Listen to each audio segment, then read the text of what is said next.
formulating the policies and regulations to be applied in our efforts to contain COVID-19. As the President said, this should be very clear, and I quote, "The national government body in charge of laying down the standards for this quarantine is the Interagency Task Force for the Management of Emerging Infectious Disease." Kaya po, pagdirektiba po ng IATF na dapat wag natin ipitin ang pagtatransport ng lahat ng cargo, dapat po lahat. Hindi po pwedeng gumawa ng sariling patakaran ng ating mga LGU at sabihin na ang pwede lamang pumasok sa lugar nila ay pagkain at essential goods lamang. By setting their own individual standards, LGUs will make this quarantine more difficult than it already is. So in this regard, the President has emphatically ordered all LGUs issuing directives inconsistent with the IATF guidelines to withdraw these immediately and abide by the directives of the IATF and those issued by the Office of the President. Malinaw po ang punto ni Pangulong Duterte. Ang mga sinasabi ng IATF na manatiling sarado, dapat sarado. Ang mga sinasabing manatiling bukas, dapat bukas. The President reminded everyone last night that the authority of LGUs to impose quarantine restrictions emanate from the directives issued by the national government. However, he emphasized that LGUs that set standards beyond or outside the directives issued by the national government are already abusing their authority. To address this, the President has directed the DILG and the DOJ to closely monitor the compliance of LGUs with the directives of the IATF and the Office of the President, and to file the necessary cases against LGU officials that refuse to comply and cooperate with the directives of the national government. Sabi ni Pangulo, sa darating na araw, kailanganin po natin ang tulong ng mga LGUs. Kaya magtulungan po tayo para maayos na ang ma-implement natin na maayos itong enhanced community quarantine. The President stressed that this starts with making sure that the actions taken by LGUs are consistent with national directives to avoid confusion. Mga kababayan, we are facing a pandemic that has affected the whole world. But as the President said last night, and I quote, "Let our country lead the way in imposing a lockdown that is strict enough to effectively kill COVID-19, liberal enough so that our people will not die of hunger, and orderly enough so that our country will not be driven towards chaos during this difficult time. We have to look further and think of the economic survival of the country even after this crisis is over." The message of the President is straightforward. To our partners in our LGUs, let us move forward together with one accord, implement this quarantine, and save our people from this dreaded disease once and for all. Tandaan din po natin, ang sabi ni Pangulo, kung magkanya-kanya po tayo, di tayo magtatagumpay. Together we can beat COVID-19. Together we heal as one. Maraming salamat po. Maraming salamat, Cabsec Nograles. Makakasama rin po natin via Skype si DOH Undersecretary Rosette Vergeire.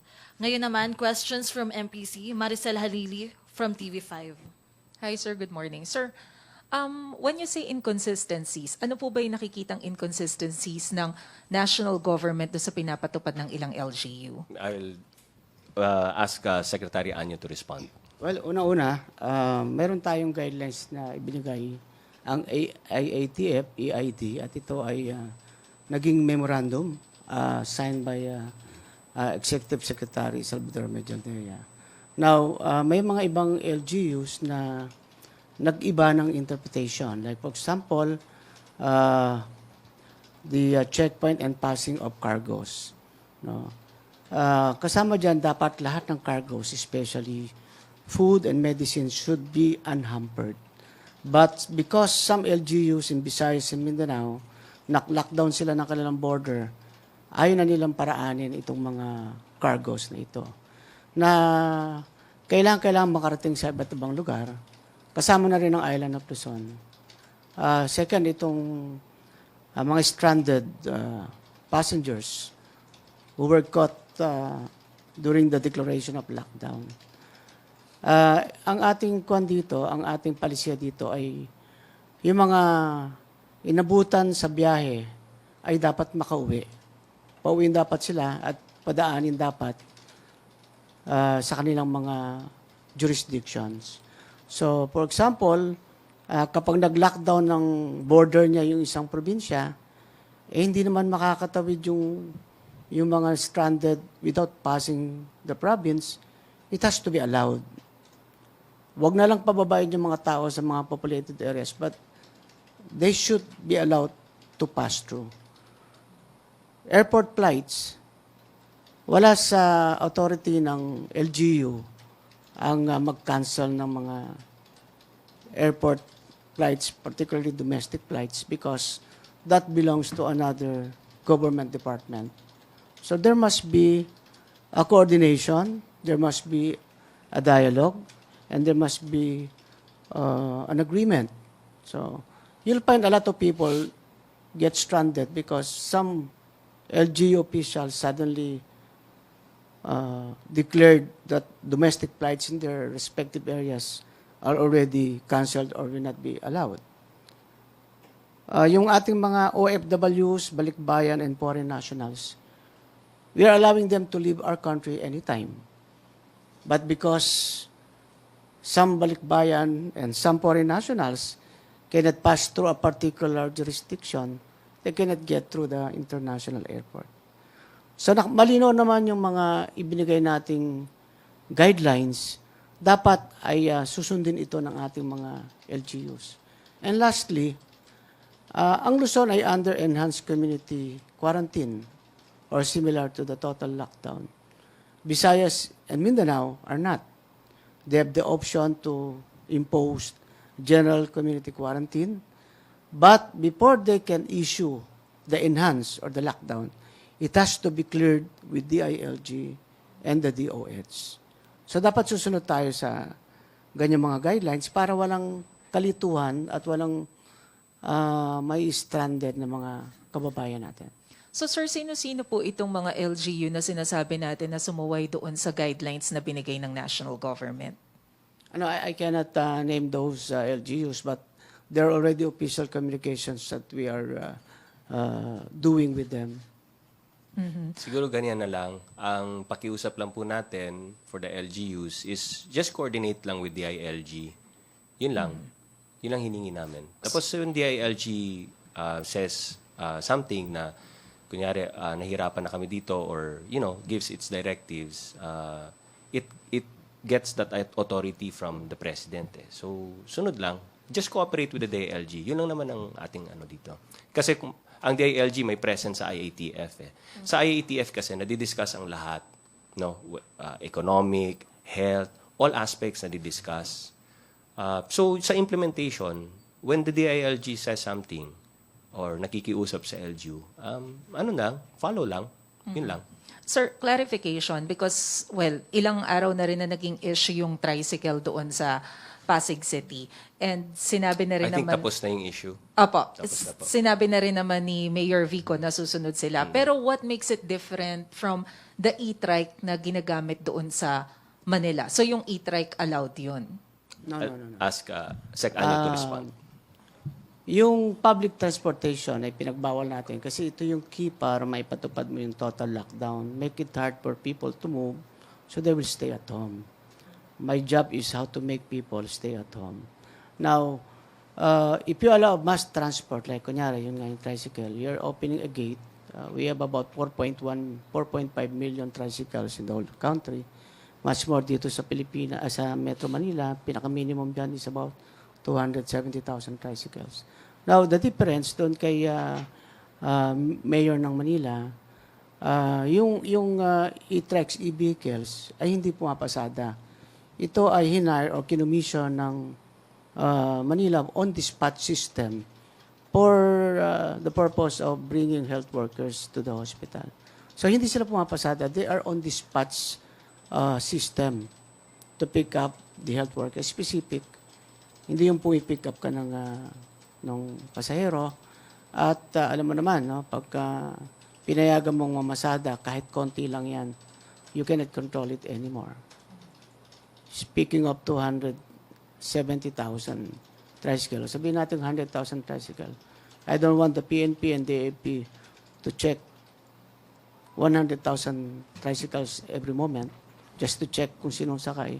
I'd rather have them focus their efforts on keeping the people staying at home. Sir, paki-clarify din po yung policy doon sa media kasi ang sinasabi sa amin, extended until March 21 supposedly yung passes. Pero so far sa experience namin, 4 na teams na yung hinaharang sa checkpoints kasi wala naman daw pong black and white na order na kilalanin yung mga company ID and certificate of employment. Wala pa naman pong napoprovide na IPC ID for us. So can you clarify, sir, the policy? Well, all media now are allowed to pass the checkpoint. Kahit na ginagawa pa yung uniform ID, the company ID is enough. So kung mayroon mang kaguluhan, andito si General Gamboa, ngayon pa lang ina-announce namin sa lahat ng ating law enforcers na i-allow niyo yung media sa mga checkpoint kapag sila ay dumaan. Okay, sir. Follow-up lang po from Celerina Monte of Manila Shimbun. Davao City Mayor Sara Duterte is one of the chief executives who barred domestic flights. Should she be reminded for that? Everyone is reminded. We're not pinpointing an individual LGU or person. This is the guidance of the President intended for all LGUs. Let's make this clear, ha. Let's not start this ball rolling of identifying LGUs. Alam ko where this is going. So hindi po ito, let's not fall into that. Okay?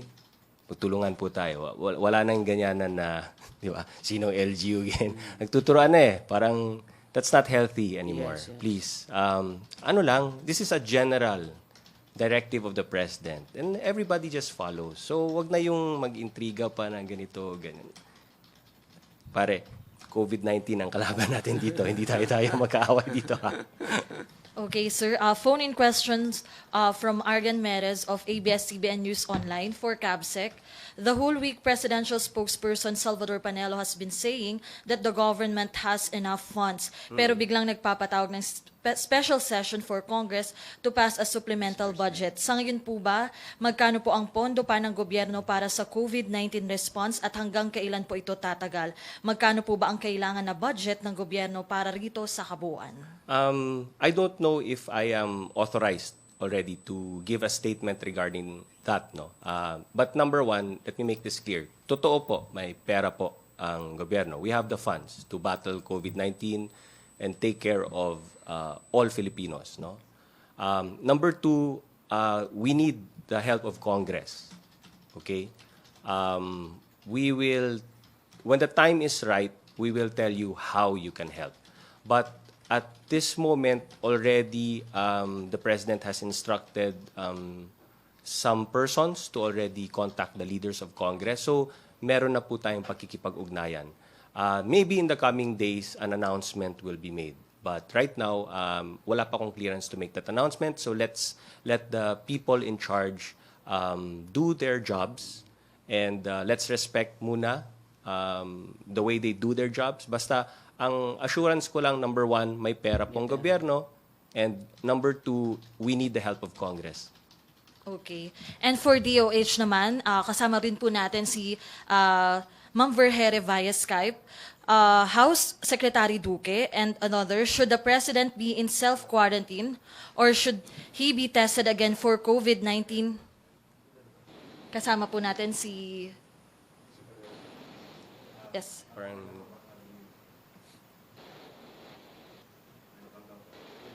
Okay. Back na muna po sa ating mga kasama dito. Isa pang question, last question from Arian Meres. For CABSEC and PNP, may feeding program po sa Manila na tumigil na muna dahil pinagsabihan ng mga pulis na nag-violate ng social distancing measures. Ano po ang policy ng government para sa mga street dwellers? Well, first of all, totoo po yun. Ang frontliners muna natin are the LGUs, no? But in terms of the implementation, syempre LGU yan with the assistance of the PNP. So, Yes, generally, what should be observed, no? Meron tayong prohibition on mass gathering. But syempre, feeding program, especially if this addressed to the less fortunate, then I think what should be observed is the social distancing. But it should not prohibit, especially kung ang pinapakain natin are the less fortunate of our society. Okay, ngayon kasama na po natin si Yusek Vergere, ulitin lang po natin yung question. House Secretary Duque, and should the President be in self-quarantine or should he be tested again for COVID-19 given that he had contact with Secretary Duque last Monday and Secretary Duque is already under self-quarantine? Yes, good morning sa inyo lahat, and good morning sa CABSEC and our Secretary Anyo and PNP Chief Archie Gamboa. Klaruhin lang po natin para naiintindihan ng ating sambayanan. Unang-una po, si Secretary po ay nasa maayos na kalagayan. Siya po ay nagtatrabaho sa kanyang bahay ngayon. We have regular communication with him through teleconference and phone calls. Siya po ay na-test nung isang araw dahil nga po ay siya po ay na-expose sa isang kawani ng gobyerno. Siya po ay tinest dahil siya po ay kasama sa ating vulnerable population. Siya po ay may asthma, may high blood, at saka kasama na po siya sa ating elderly population. Siya po ngayon is in good condition. Pangalawa po, kung si Presidente po ay kailangan nating itest, tandaan po natin, pag gumagawa po tayo ng contact tracing, meron po tayong initial contacts or the direct contacts of the case. Meron po tayong second layer contacts, third layer contacts, and so on and so forth. Si Secretary Duque po is a direct contact. Wala pa po yung test niya. Si Presidente po, kung sakasakali, ay nakasalamuhan ni Secretary Duque. Pag lumabas po ang resulta ni Secretary Duque, at kung sakali po ay ito po ay wag naman po sana na magpositibo siya, tsaka po natin bibigyan ng abiso ang ating Presidente para mag-test ulit at para mag-quarantine. Okay, thank you so much, Yusek Vergere. Ngayon naman po kumuha tayo ng questions mula dito sa ating kasama dito, si Manny Vargas of DCWB. Sir, good morning po. Kay Secretary Anyo, kay CABSEC. Sir, yung nasabi po tungkol sa mga stranded, ano po ba yung kailangan ng mga stranded na gawin, ipakita para sila po ay payagang makapagbiyahe? At kailangan po ba nilang magpakita ng IDs na mayroong proof of residency nila para sila ay makauwi? Kasi may mga information po na halimbawa, meron pong tao na nasa Northern Luzon, pero taga dito sa Metro Manila, hindi po makapagbiyahe. At the same time po, kung sakaling walang sariling sasakyan, mananatili ba muna siya roon habang meron tayong enhanced community quarantine? Okay. Lilinawin ko lang muna yung definition ng stranded. No? Ang stranded, ito yung person or group of persons who are already on transit going home. For example, the group of young students na mayroong activity in-attend dito sa Northern Luzon. 9,000 sila lahat. Nakauwi naman yung iba, but nine students with their teachers got stranded because hindi kasi sila gumagamit ng airplane, no? Sila ay nag-by land, pagkatapos nag-roro. So, inabutan sila ng lockdown. Yun ang stranded. Yung mga tao na nag-aaral sa Manila, tapos gustong umuwi ng probinsya, hindi stranded yon. They have to stay where they are because that is the rule of the lockdown. Kaya yung sinasabi nating 3 bus na nagbibiyahe, nung nag-lockdown, nasa bandang Bicol na sila from Manila. And they have to be allowed to go home. So sila yung stranded. Mayroong mga tao naman na Sabi niya ay nandito siya sa Manila, tapos mayroon siyang namatay na kamag-anak sa probinsya at gusto niya umuwi doon, hindi yun stranded. No? So, lilinawin natin yung definition of stranded. It's very easy. At pagka stranded, we will allow them to go home. Yung mga foreign nationals na gustong umuwi sa kanilang country, iba naman nag-choose na mag-stay na lang where they are, doon sila mag-quarantine. Pero yung uuwi ng kanilang bansa, their foreign nationals, we regarded them as stranded. Kaya pinapayagan natin sila. Thank you. Kabsec, sir, meron na pong utos na lumabas para sa mga government offices na magtipid po sa tubig. Pero ano naman po yung payo ng IATF sa mga kababayan natin na, yes sir, yung meron pong memorandum para po sa yung pagtitipid po natin sa tubig, conservation ng tubig. Paano naman po yung dapat gawin ng mga kababayan natin para po makapagtipid ng tubig in the midst po na kailangan nilang maglinis ng paligid at palagi ang po maghugas ng kamay, especially ngayong panahon ng tag-init? We are now actually nasa summer season na tayo ngayon. No? This is a fire prevention month. And obviously, we need to conserve water. But because we have a lockdown, especially in Luzon, mas lalong lalaki yung pangangailangan natin sa tubig. Kaya nananawagan tayo sa ating mga mamamayan na magtipid sa tubig, but of course not sacrificing yung hand washing. So this is an appeal to everyone because as you know, mas kailangan lalo ang tubig ngayon at alam din natin na mababa din yung level ng Angat-Dam, especially in Metro Manila. Sa outside of Metro Manila, hindi naman talaga yan actually problema eh. So dito sa mga residents ng National Capital Region, kung po pwede talaga sana, ay wisely at judiciously ang paggamit natin ng tubig. Siguro alam naman natin, matatalino naman ang Pilipino. Sabihan mo lang na itong kailangan natin gawin, susunod naman yan. So we don't have to, alam mo na, yung detail yan. Sabihin lang natin na ibalanse po natin, gaya ng sinabi ni Sec. Anyo. Matalino ang ating mga kababayan. Sir, last na lamang po. Last two questions po kay Yusek Vergere. May mga natatanggap po kasi kami na mga paghingi ng tulong para po sa mga kababayan natin. Number one po, yung may mga nagtatanong, paano daw po yung mga relatives nila na nade-deny na raw po sa mga hospitals. May pinadala pong message sa amin na yung isang taga Cavite, yung kamag-anak niya, pwede po na asikaso nito, pero sigurado may iba pang cases na hindi po tinatanggap sa hospitals because of nagkakaroon ng problema na sa facilities, availability ng facilities. And then secondly, Yusek Vergere, ma'am, meron na pong in-announce ng FDA na may approved test kits for commercial use. Ano naman po yung dapat malaman ng mga kababayan natin? Number one, para po maiwasan yung peking products na ito o kung may mga peke pong lalabas. And then at the same time po, para masigurong legitimate or tama yung mga results na makukuha nila. Kasi po, bago lahat tayo dito eh. Thank you po.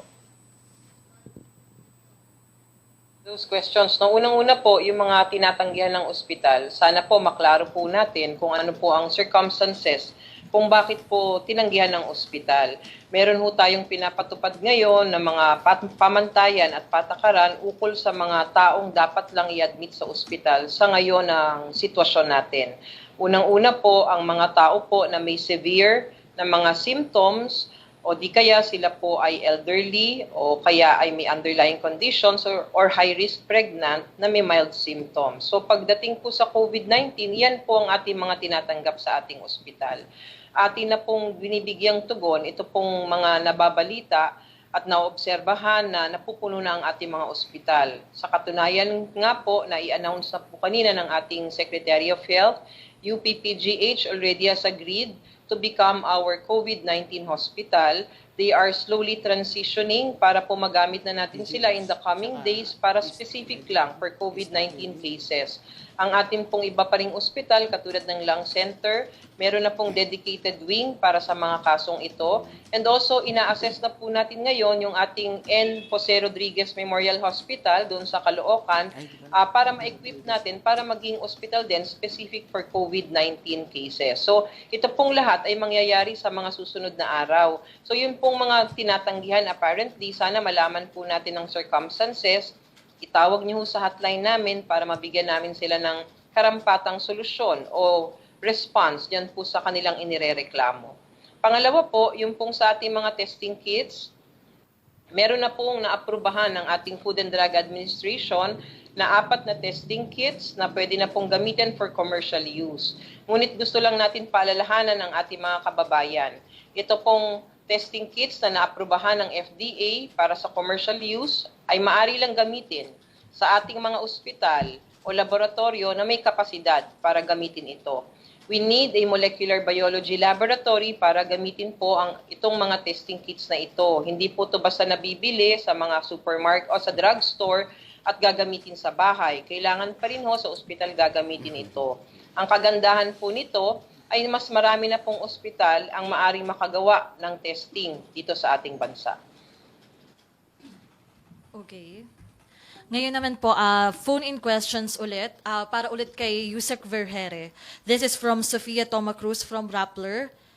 Yusek Vergere, we've been receiving reports on the ground that PUIs who get tested still haven't received their test results for almost a week now. Why is this so? Is there a backlog in RITM? If so, how much? And what's RITM's current testing capacity? Yes, ma'am. Maganda po yung tanong nyo, no? Kasi marami na rin pong nagtatanong at maraming nababahala. Ang sinasabi po natin ngayon, gusto natin maging straightforward, we are being challenged right now with our testing capacities, our laboratory capacity. So simula pong nakakuha tayo ng ganitong mga datos, simula po nung nakuha natin itong mga reports na ito, nagkaroon na po ng pagmomobilize, no, ng mabilis. Ang ating subnational laboratories ay binuksan na, binigyan na ng mga reagents at testing kits at nag-uumpisa na ho silang mag-test. Dito po sa atin sa Davao, sa Cebu, sa ating Baguio General Hospital, ang ating San Lazaro Hospital, ang Lung Center of the Philippines. Sa katunayan po, ang ating mga laboratorio rin na malalaking ospital dito sa Metro Manila ay minumobilize na natin. Pupuntahan ho natin mamaya, may team tayo na pupunta sa 5 malaking ospital dito sa Metro Manila para po makita natin if we can already extend our capacity to them para makapagtulungan with us. So, yun pong mga nababalita na medyo may delay. Totoo po iyon. We are being challenged right now, but we have already tried to facilitate para po mapabilis at saka mai-spread po natin ang capacity sa mga different facilities natin para bumilis po ang testing natin. Opo. Ma'am, follow-up question lang from Tina Mendez of Philippine Star. What is the government's contingency plan in case Metro Manila hospitals reach full capacity? Yes, ma'am. The contingency plan is really, agree po kami sa private sector, pinag-uusapan na ngayon, is really to have a dedicated COVID-19 hospital. Not just one, but hospitals that can be situated in strategic areas of the country. Pag nangyari po ito at nagkaroon na tayo ng COVID-specific hospital, mas-spread out po yung ating mga kaso, no? Mapupunta na po lahat sa COVID-19 hospitals natin at madidecongest po ang ibang ospital para tanggapin naman po nila ang non-COVID hospital. So, hopefully po, ito po yung ating pinaplano and hopefully it will work for all of us. Opo, ma'am. And another follow-up, Yusek Vergere from Joyce Balancho of DCMM. Kanina po may mga nabanggit na kayo na mga COVID-19 hospitals. Ma'am, paano naman daw yung mga PUIs and PUMs? Saan po sila dadalhin? Ganun pa rin po ang patakaran natin. No? Hindi po tayo nagbabago ng proseso sa ngayon dahil meron na tayong dinedesignate na COVID-19 hospitals. Ang sinasabi lang po natin, pag nagkaroon na po tayo ng specific na ospital para sa mga kaso ng COVID-19, lahat na po ng iniisip natin o sinususpetsa at kasama dun sa ating criteria na kailangang matignan sa isang ospital ay doon na lang dadalhin. Mapaprevent na ho natin ang mix of patients sa iba't ibang ospital natin. Madidecongest na rin natin yung mga ospital natin na kailangan naman natin para sa non-COVID cases. So, PUIs or PUMs, and actually PUMs po hindi natin dinadala sa ospital, sa bahay lang. Yung mga patients under investigation, severe cases with underlying conditions, dyan na po natin uumpisahang dalhin mga bagong matatala natin na ganito sa ating mga COVID-specific hospitals. Ano yung symptoms? Okay, sorry Yusek Vergere, marami rin po tayong questions for DOH. Another follow-up from Angel Ronquillo of RMN. For Asek Vergere, sa Japan may case doon na after recovery ng COVID patient, nung tines ulit siya, nag-positive na naman. Sa atin ba sa Pilipinas, yung mga recovered patients ay minomonitor ulit para malaman kung talagang COVID-free na sila? Yes ma'am, meron ho tayong protocol, no, na kapag ikaw ay COVID positive, tapos po ay wala na kayong simptomas, maaari kayong pauwiin, but we still continue self-isolation for 14 days. But what's important is after 14 days of being tested positive, kailangan matest kayo uli para mag-negatibo po kayo. Okay, thank you Yusek Vergere. Ngayon balik po tayo ulit sa MPC, Vance Fernandez. Yes, sir. Good afternoon pa, o good morning.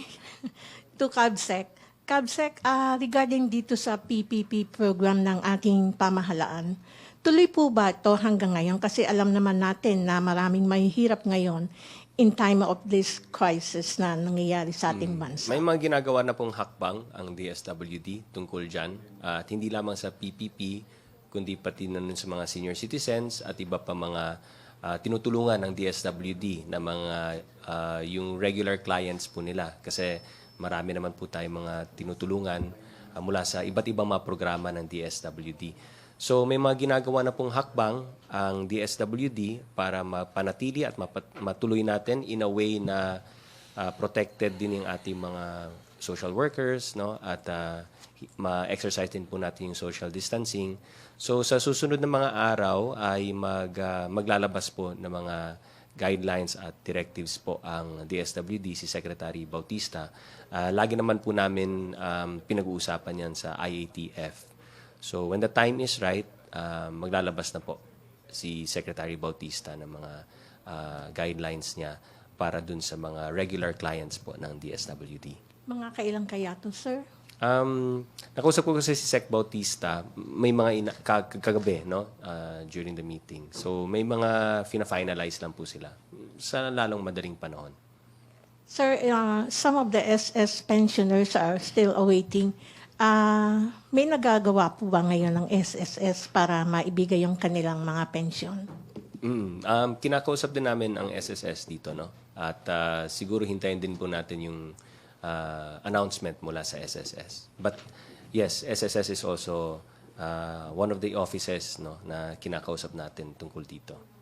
Sir, Actually, siguro ang general rule is lahat ng mga benefits, no, para sa ating mga kababayan, itutuloy naman natin, hindi naman natin pipigilan yan. Pero kailangan malinaw kasi, no, kung paano natin gagawin ito in light of the COVID-19, no, na dapat ma-exercise yung social distancing, dapat hindi rin ma-expose sa dangers yung ating mga fellow government workers, di ba? Or mga social workers natin. So, kailangan maayos lang natin. But ang assurance po natin is those who regularly receive benefits from government will continue. Hindi naman po pipigil yan. Inaayos lang natin in a way na safe po lahat. Okay, on another issue. Sir, I will not pinpoint any LGUs, but my question is about LGUs. Sir, may mga LGUs na dumadaing na sinasabi nila na naubusan na daw sila ng budget when in fact, malaki yung kanilang sinasakupan para sa kanilang itong mga constituents nila, siyempre nag-aabang para sa kanilang tulong. Now, will the national government try to help them also? Oo naman. Of course. Even, let's say, sir, may I interpret? Wait. Sige po. May I interpret? Kasi malaki na yung nasasakupan nila when in fact, they're giving a big amount for their supplemental budget. Now, eto dadaing sila. Hindi. Ganito naman yan. Alam naman po namin sa national government kung magkano, no, ang sa bawat LGU. No? Alam naman po namin, we have the data. So alam namin kung magkano yung kaya ng LGU, yung capacity ng LGU. Down to the last LGU, alam namin yan. No? So alam namin anong kakayahan nila, alam namin kung magkano ang kaya po nila. Given that, nandito rin yung national government to help. No? So the LGU being the frontliner, sila ang mauna. No?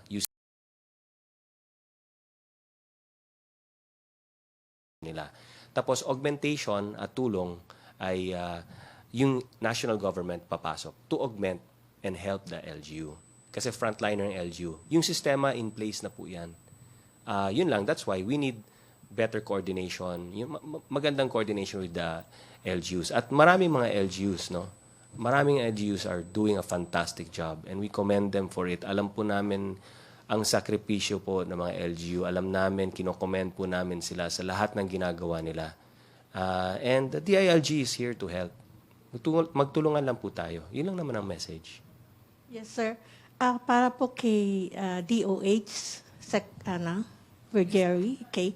Ma'am, are you amenable of online consultation? Kasi alam po natin, we should stay at home.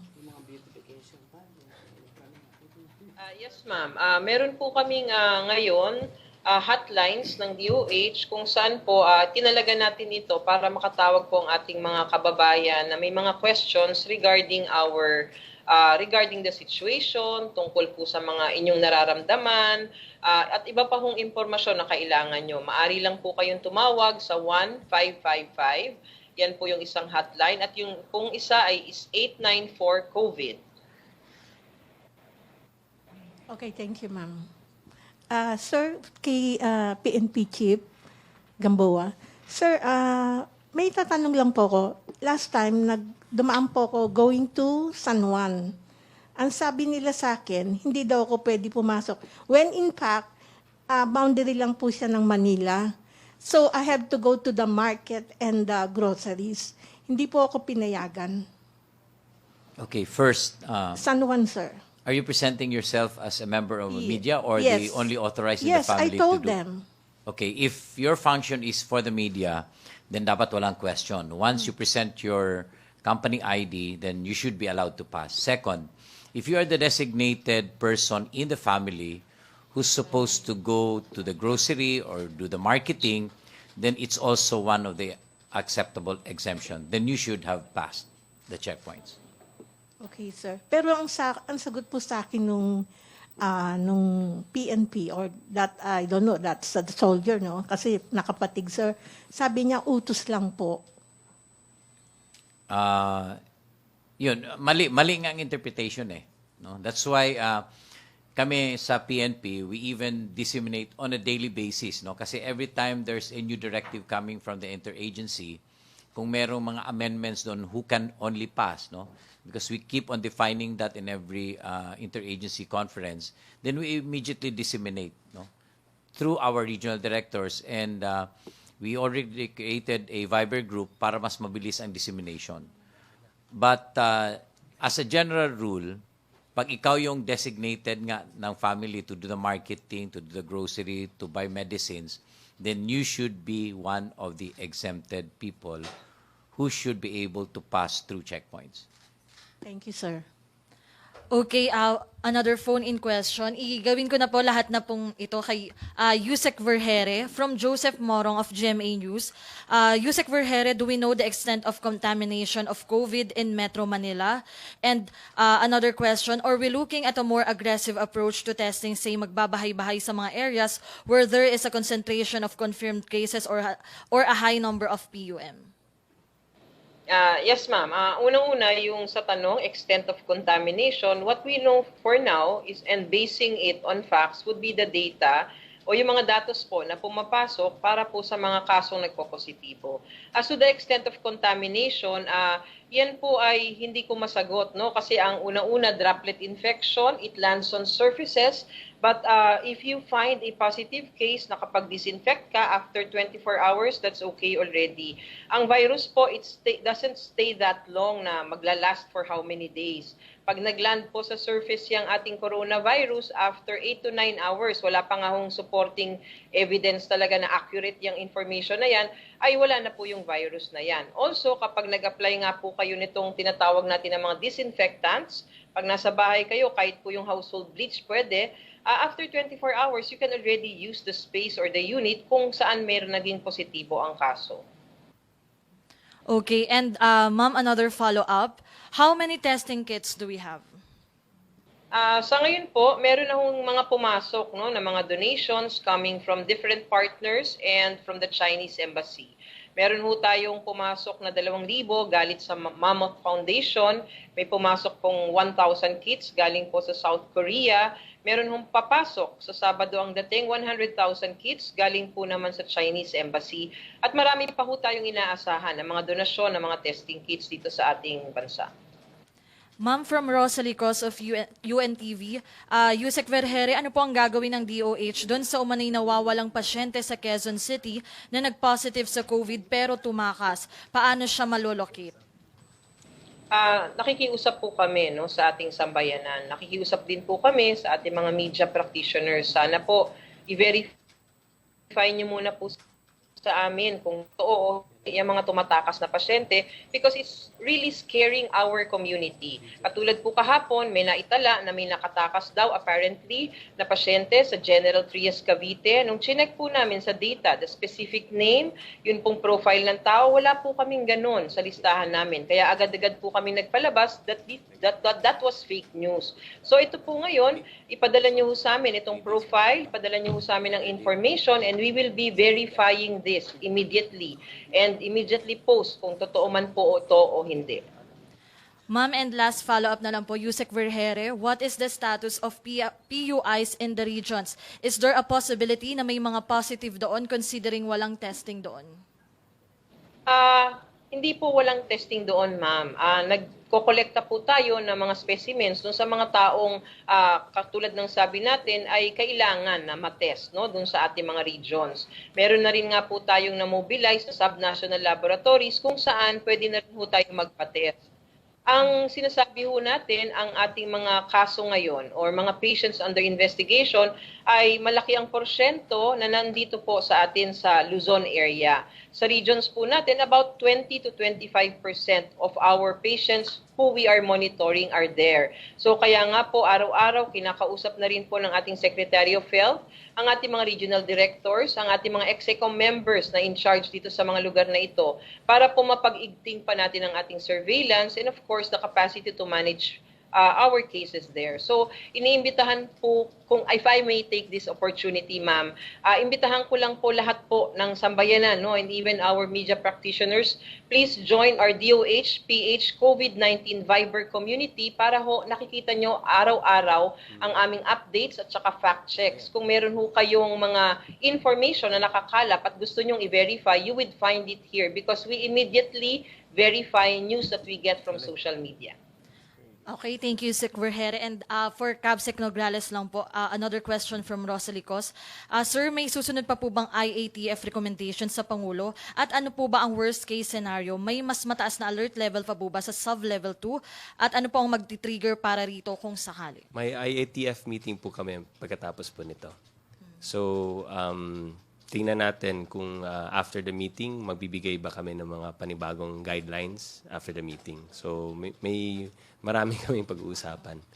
So, kayo po, kung gusto nyo sa evening or gusto nyo sa morning natin i-announce, it's up to you kung ano gusto niyo. But may meeting po kami ngayon. Okay, back lang po tayo kay Maricel Halili again of TV5. For Yusek Vergere, ma'am, mabilisan lang po. Ma'am, are we capable of doing a more aggressive testing for yung mga COVID-19 positive like yung mga bahay-bahay na test? Natin, And in other countries, though it has been done, like in South Korea, they did mass testing. Pero ito po ay meron silang capable ang kanilang health systems at capacity for that. Sa ngayon po, hindi pa naman natin nakikitang kailangan natin gawin ito pong mass testing na ito. Ngunit of course, nandyan po yan sa ating talaan, nasa mapa, nasa radar. Kung sakaling dumating yung panahon, we have enough resources. The government can do it and it is already imperative for government to do it. Gagawin po natin yan kung sakasakali. Ma'am, yan pong 8 patients na naka-recover from COVID-19. Ano po yung nakikita natin na common denominators nila? Common factors, bakit po sila naka-recover? Well, most of them, ma'am, do not have underlying conditions. Most of them are not in that age group na medyo vulnerable na. So ito po yung mga common denominators that we can see among all of these 8 patients who have recovered. Yusek, marami lang po nagpapatanong from netizen yung alleged preferential treatment daw po dun sa ilang politician na nakapagpa-test ng COVID-19. the likes of Senator Zubiri and his wife na asymptomatic naman daw po. Ano po ba yung policy natin? Bakit po napayagan daw sila na mag-test despite the lack of test kits? Klaruhin lang po natin to, ma'am. No? Matagal na po nating sinasagot to for these past days dahil nga po marami pong nai-issue tungkol dito. Unang-una po, nung ginawa po natin ang mga test na ito sa ating mga high-level officials, ang ating pong testing or ang ating diagnostic criteria ay hindi pa nababago. If you will take note of the chronology dun po sa mga polisiyang inilalabas namin, atin pong binago ang aming criteria for diagnosing, for identifying people na i-admit o kaya ay itetest. Mula po nung araw na yun, hindi ko po matandaan if it was March 16 or earlier than that. Pero po, ito pong mga na-test natin na higher level officials during the time ay nakapasok pa po sila dun sa criteria natin. Ibig sabihin po, kasi dati, kahit po walang simptomas, basta may history of exposure, basta may history of travel for the past 14 days in a country with localized transmission, ay tinetest natin. So lahat po nung natest natin na higher level officials during that time, ay pumasok po yan sa decision criteria natin. Salamat po. Another phone-in questions. Pasensya na po sa ating mga officials. Marami talagang tanong ang ating mga kasamahan. From Julie Aurelio of Inquirer for Cabsec Nograles, did the IATF approve SFA Locsin's decision to cancel all visa issuances for foreigners and ban them? Yung pronouncement ni SFA was based on mga data na pinrovide ng IATF sa kanya. Okay. And sir, another question from Rose Novenario of Hataw. I think this is for PNP or DILG. Ano po ang gagawin ng pamahalaan sa mga ulat na nagiging bayolente na ang mga nagugutom na maralita bunsod ng sitwasyon ngayon? Paano po may iwasan ang mob rule kung mabagal ang pamamahagi ng pagkain sa mga pamayanan? First, yung mga lumabas lahat na mga balita kahapon were all fake news. No? And I have already tasked the anti-cybercrime group to trace them. But again, this is a warning to everybody because based on the revised penal code, as amended on stiffer penalties under Republic Act 10951, you can be punished by disseminating, posting fake news. No? So again, we discourage people to do this. Hindi kayo nakakatulong. No? But the Philippine National Police will go after you. No? So, wag nyo kaming subukan at hahabulin namin kayo. No? And as a matter of fact, my directive to the anti-cybercrime group and the different regional directors, mag-sample tayo, no? Para makita ng publiko na kaya nating mag-aresto at mag-file ng kaso pag nagpo-post o baka nagpo-post ng fake news. Okay, another phone-in question from Karen Lerma of Reuters News. What is the status of supplies, meaning masks, PPEs, respirators, and do we have local manufacturers, and how about bed capacities of hospitals? They said they feel they are on their own. For Yusek Vergere, ma'am. Yes, ma'am. Ang status po ng ating mga personal protective gears, meron po tayo mga parating na donations din po galing sa ating mga partners, private sector also, and other countries. Nandito na po, ini-inventaryo na po natin at ito po will be rationally allocated. Ibig sabihin, lahat po ng mga nangangailangan ay pipilitin natin matugunan ang kanilang pangangailangan, even local government hospital. So, ang amin nga pong hiling lang, sana po dumiretso po sa tanggapan ang kanilang tawag. Huwag nang po natin i-post sa social media because it adds to the fear of people na nawawalan tayo ng mga ganitong mga kasangkapan o gamit. Tumawag po kayo sa amin at titignan ho natin kung paano natin matutugunan ang inyong mga pangangailangan. Okay, thank you, Yusek. For Secretary Anyo po, while the government called for social distancing, what measures have you implemented to keep our inmates under the BJMP and provincial governments free or least susceptible to COVID-19? Will you move for their possible recognizance? Unang-una, sa ngayon, ang ating lahat ng prison detention cells ay COVID-free. So actually, this is the safest place now. We will not allow anyone to enter the prison and detention cells. Lahat ng bibisita dyan ay pinagbawal na natin. At kung may ipapasok na bagong inmates dyan, they will undergo mandatory quarantine bago ipasok sa loob ng kulungan. So if we will not allow anyone to enter, yung mga unauthorized na papasok dyan, we are sure that they are 100% safe. And for, thank you, sir. For Cabsec Nograles from Melo Acuña, I learned Jacma will donate 500,000 face masks and several thousand test kits. Other groups have also signified their intention to help. Please tell us how this will be distributed. Meron kaming mekanismo, meron kaming may grupo within the IATF who's supposed to handle all of that, no? Yung pagtanggap at and then of course the allocation will be depende ka sa DOH. Gaya ng sinabi ni Yusek kanina, no? It will be done in a way na ano naman that would be based on science and evidence. Hindi ito basta-basta. So ano yan, sa needs basis meron silang formula dyan. Okay. And another for Yusek Vergere. Ma'am, do we have total number of patient tested for COVID-19 in the country? Yes, ma'am. Meron po tayo sa ngayon no, na ating pinangahawakan ng mga datos kung saan po nakakapag-test na po ng 1,170 tests. No? Gusto ko lang kong ipaliwanag, ma'am, kasi this is taken out of context. Pag nagte-test po tayo ng COVID-19, hindi lang po isahang test ito. Halimbawa po, nag-test ng positive ang isang pasyente, pag nasa ospital na ho siya, meron pa ho tayong tinatawag na second and third test collection. Ibig sabihin, ang isang tao, hindi lang po isang test ang magagamit niya. So marami ho kasing nagsasabi na bakit nauubos, ito lang naman ang natitest. So pag bumilang ho tayo ng testing done, ito po ay isang tao na maaring magkaroon ng 3 hanggang 4 na testing, depende po sa kanyang kalagayan if he is admitted. Okay, thank you so much, Yusek Vergere. May questions pa po bang ating mga kasama dito ngayon? Last question from Manny Vargas of DCWB. Sir, magandang umaga po ulit. Sir, kanina po makikipag-coordinate yung mga health professionals po natin, health workers natin.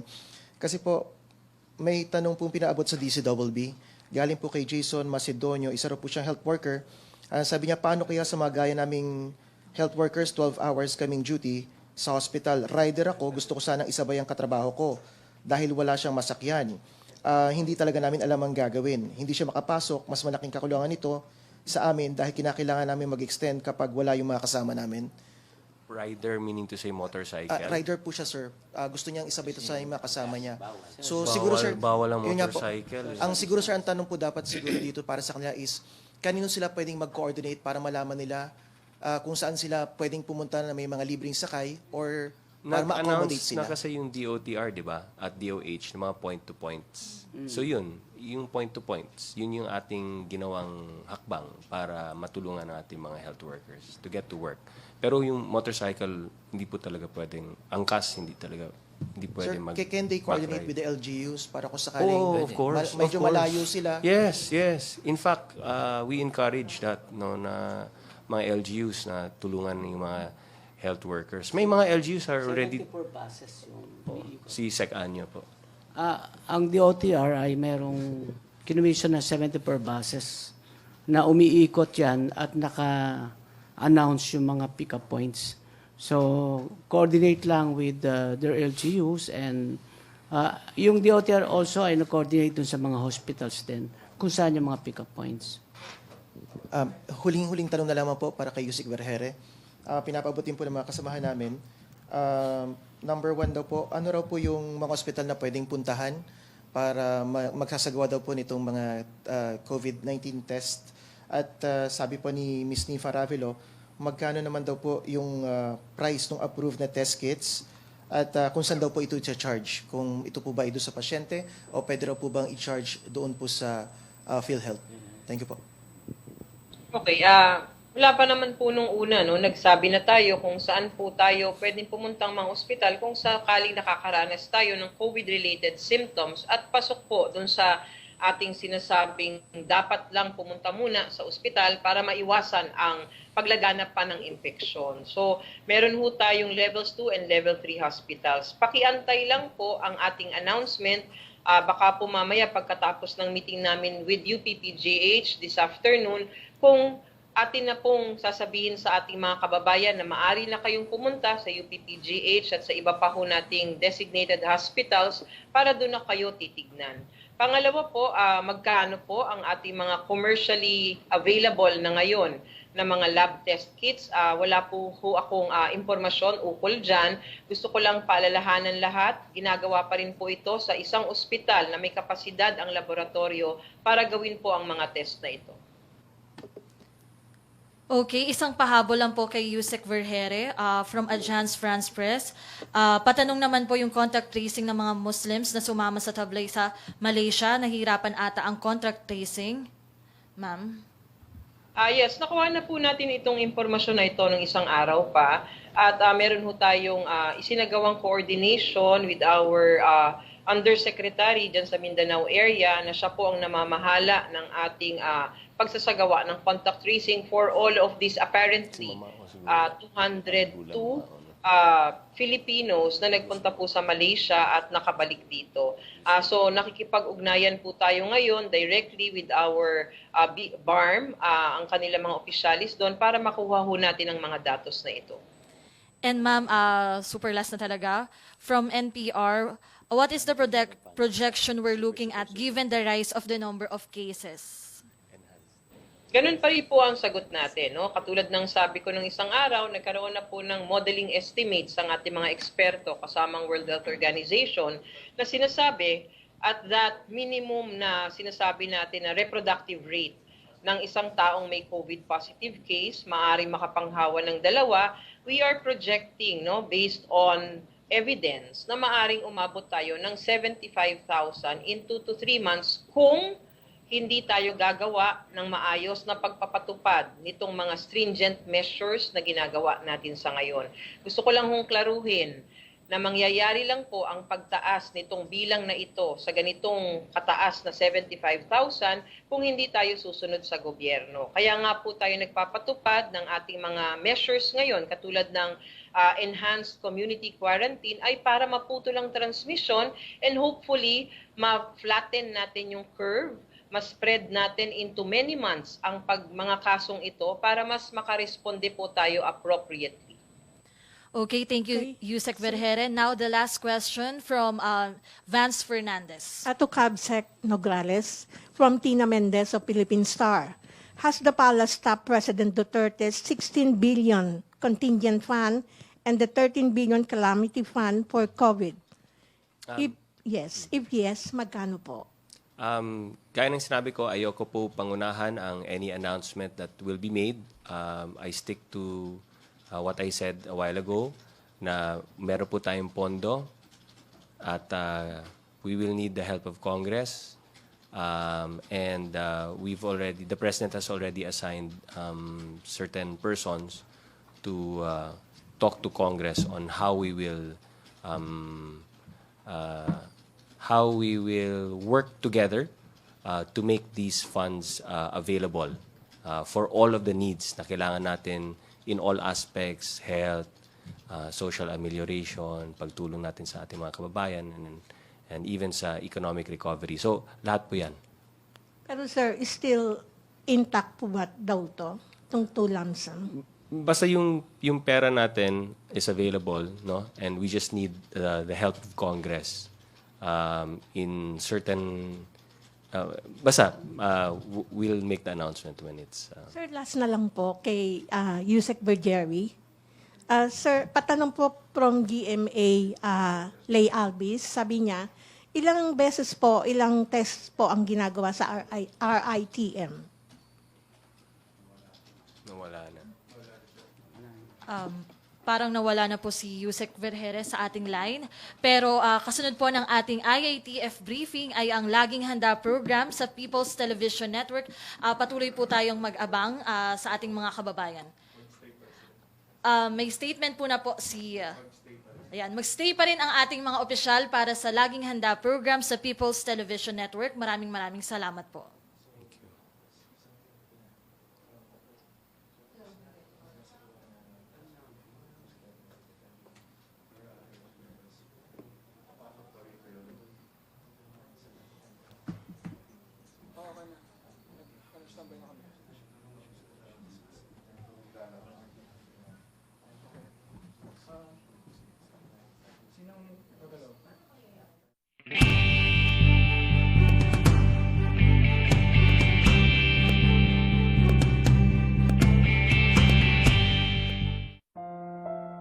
Panginoon, sa gitna ng pagkalito at takot na bumabagabag sa amin, balutin ninyo kami ng yakap ng inyong pagmamahal at proteksyon. Palakas